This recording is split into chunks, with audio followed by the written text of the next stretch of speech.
ಇದ್ದಾರೆ ಸಿಎಂ ಸಿದ್ದರಾಮಯ್ಯ. ರಾಹುಲ್ ಗಾಂಧಿ ಜೊತೆ ಹಲವು ವಿಚಾರಗಳ ಬಗ್ಗೆ ಚರ್ಚೆ ಆಗಿರೋದು. ಸಂಪುಟ ಪುನಾರಚನೆಯಿಂದ ಆಗುವಂತ ಡ್ಯಾಮೇಜ್ ಬಗ್ಗೆ ವಿವರಣೆ ಕೊಟ್ಟಿದ್ದಾರೆ.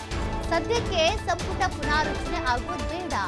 ಈ ಸಂದರ್ಭದಲ್ಲಿ ಏನಾದರೂ ಸಂಪುಟ ಪುನಾರಚನೆ ಆಗಿದ್ರೆ ಮೊದಲೇ ಸಾಕಷ್ಟು ಸಮಸ್ಯೆಗಳಿವೆ ಪಕ್ಷದಲ್ಲಿ, ಇದರಿಂದ ಅಸಮಾಧಾನ ಹುಟ್ಟುಕೊಳ್ಳುತ್ತೆ ಅಂತ.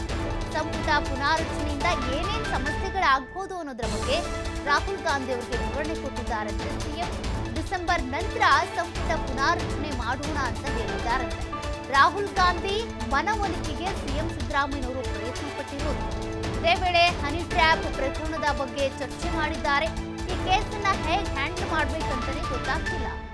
4 ಮೇಲ್ಮನೆ ಸ್ಥಾನಗಳ ಬಗ್ಗೆನೂ ಕೂಡ ಯಾವ ಹೆಸರನ್ನ ನಾಮನಿರ್ದೇಶನ ಮಾಡಬೇಕು ಅಂತ ಪಟ್ಟಿ ಅಂತೂ ಇದ್ದೇ ಇರುತ್ತೆ. ಒಂದ್ ಕಡೆ DCM DK ಶಿವಕುಮಾರ್ ಅವ್ರ ಕಡೆಯವರು ಇರ್ತಾರೆ, ಮತ್ತೊಂದು ಕಡೆ CM ಕಡೆಯವರು ಇರ್ತಾರೆ. ಅದರಲ್ಲಿ ಯಾರು ಸೂಕ್ತರು ಅನ್ನೋದನ್ನ ಆಯ್ಕೆ ಮಾಡಬೇಕಲ್ಲ, ಅದ್ರ ಬಗ್ಗೆ ಕೂಡ ಸಿಎಂ ಸಿದ್ದರಾಮಯ್ಯನವರು ರಾಹುಲ್ ಗಾಂಧಿ ಅವರ ಬಳಿ ಚರ್ಚೆ ಮಾಡಿದ್ದಾರಂತೆ. ಇನ್ನು ಆಕಾಂಕ್ಷಿಗಳ ಪಟ್ಟಿಯನ್ನ ಕಳಿಸ್ಕೊಡ್ತೀನಿ ಎಂದಿದ್ದಾರಂತೆ. ಜಾತಿ ಜನಗಣತಿ ಜಾರಿಗೆ ನಿಮ್ಮ ಒಪ್ಪಿಗೆ ಬೇಕು ಅಂತ ಸಿಎಂ ಸಿದ್ದರಾಮಯ್ಯನವರು ಕೇಳಿದ್ದಾರಂತೆ.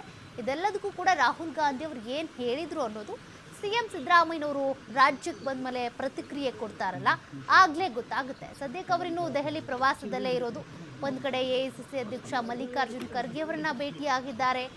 ಲೋಕಸಭೆ ವಿಪಕ್ಷ ನಾಯಕ ರಾಹುಲ್ ಗಾಂಧಿ ಅವರ ಭೇಟಿ ಆಗಿದೆ.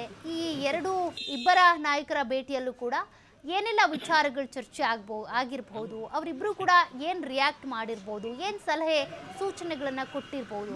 ರಾಜ್ಯ ಕಾಂಗ್ರೆಸ್ನಲ್ಲಿ ಈಗಾಗಲೇ ಸಮಸ್ಯೆ ಆಗಿರೋದು ಅಂದ್ರೆ ಒಂದು ಹನಿ ಟ್ರ್ಯಾಪ್ ಪ್ರಕರಣ.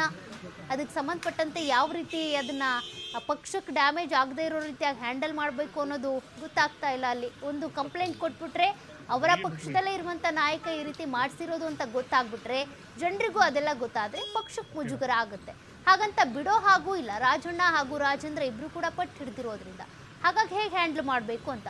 ಮತ್ತೊಂದು ಕಡೆ ಜಾತಿ ಜನಗಣತಿಗೆ ಪ್ರಬಲ ವಿರೋಧವೂ ಇದೆ, ಪರವಾಗಿಯೂ ಕೂಡ ಇದ್ದಾರೆ. ವಿರೋಧ ಅಂತ ಬಂದ್ರೆ ಒಕ್ಕಲಿಗ ಲಿಂಗಾಯತ ಸಮುದಾಯ ವಿರೋಧ ವ್ಯಕ್ತಪಡಿಸ್ತಿರೋದು. ಹಾಗಾಗಿ ಜಾತಿ ಜನಗಣತಿ ಜಾರಿಗೆ ಮಾಡ್ಬೇಕು, ನಾವು ನಿಮ್ಮ ಒಪ್ಪಿಗೆ ಬೇಕು ಅಂತೇಳಿ ರಾಹುಲ್ ಗಾಂಧಿ ಅವರ ಬಳಿ ಸಿಎಂ ಸಿದ್ದರಾಮಯ್ಯನವರು ಕೇಳಿದ್ದಾರಂತೆ. ಇದೆಲ್ಲದಕ್ಕೂ ಕೂಡ ರಾಹುಲ್ ಗಾಂಧಿ ಏನ್ ಹೇಳಿದ್ದಾರೆ ಅನ್ನೋದು ಕೂಡ ಗೊತ್ತಾಗಬೇಕಿದೆ. ಬಟ್ ಸಚಿವ ಸಂಪುಟ ಪುನಾರಚನೆ ಡಿಸೆಂಬರ್ ವರೆಗೂ ಬೇಡ ಅಂತ ಸಿದ್ದರಾಮಯ್ಯನವರು ಹೇಳಿರೋದಂತೆ. ಈಗಾಗಲೇ ಬಿ ನಾಗೇಂದ್ರ ಅವರ ಸಚಿವ ಸ್ಥಾನ ಹಾಗೆ ಖಾಲಿ ಉಳ್ಕೊಂಡಿದೆ. ಅವರನ್ನ ವಾಪಸ್ ತೆಗೆದುಕೊಳ್ತಾರಾ ಅಥವಾ ಆ ಜಾಗಕ್ಕೆ ಬೇರೆಯವ್ರನ್ನ ಕೂರಿಸ್ತಾರಾ, ಅದನ್ನು ಕಾದ್ ನೋಡ್ಬೇಕಿದೆ.